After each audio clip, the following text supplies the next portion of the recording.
नमस्कार। मेरा नाम है डॉक्टर कविता सिंह और आप देख रहे हैं मेरा YouTube channel learn Hindi online with doctor Kavita Singh. और आज गणतंत्र दिवस के शुभ मौके पर मैं आप सभी को बहुत बहुत बधाई और शुभकामनाएं देना चाहती हूँ और साथ ही प्रस्तुत कर रही हूँ स्वामी विवेकानंद के जीवन से ये प्रसंग।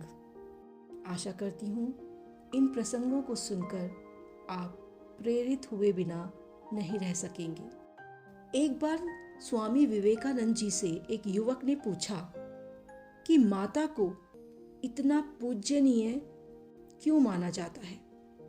स्वामी जी ने कहा कि तुम्हें इस बात का जवाब मैं 24 घंटे के बाद दूंगा, लेकिन तब तक तुम्हें मेरी एक बात माननी होगी। अपने पेट पर एक 5 किलो का पत्थर 24 घंटे तक बांध के रखना होगा।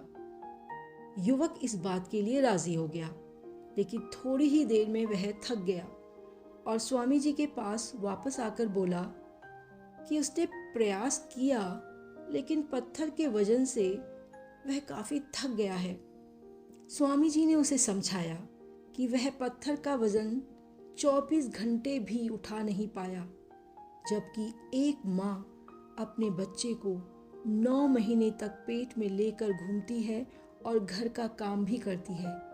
इसीलिए माँ को इतना पूजनीय समझा जाता है, माना जाता है।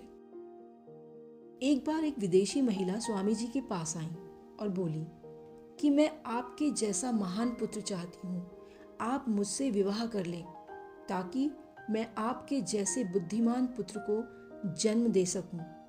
स्वामी जी ने उस महिला से कहा, मैं तो सन्यासी हूं और शादी नहीं कर सकता। उन्होंने महिला से कहा कि मैं आपको अपनी माता के रूप में स्वीकार कर सकता हूं। इससे मेरा ब्रह्मचर्य भी नहीं टूटेगा और आपको मेरे जैसा पुत्र भी प्राप्त हो जाएगा। इस प्रकार स्वामी जी ने दुनिया को यह सीख दी कि सच्चा पुरुष वह होता है जो प्रत्येक स्त्री को माता के रूप में देखे। एक बार स्वामी जी को अमेरिका जाना था। तब वे गुरु माता शारदा मणि के पास उनकी आज्ञा लेने पहुंचे। शारदा मणि रामकृष्ण परमहंस की पत्नी थी। रामकृष्ण परमहंस स्वामी विवेकानंद के गुरु थे। स्वामी जी ने गुरु माता को अपने आने का कारण बताकर उनसे अमेरिका जाने की आज्ञा मांगी और कहा कि अगर उन्होंने आज्ञा नहीं दी तो वे नहीं जाएंगे। शारदा मणि ने विवेकानंद जी से कहा कि सामने जो चाकू पड़ा है वह लाकर दे दो। स्वामी जी ने चाकू को नोक की तरफ से उठाया और गुरु माता को दे दिया। गुरु माता ने कहा कि तुम्हारे मन में हमेशा यह रहता है कि भूल से भी किसी को हानि न पहुंचे, इसीलिए तुमने चाकू को मूठ की बजाय नोक की तरफ से उठाकर दिया। अगर तुम चाकू को मूठ की तरफ से उठाकर मुझे देते तो मैं तुम्हें अमेरिका जाने की आज्ञा कभी नहीं देती।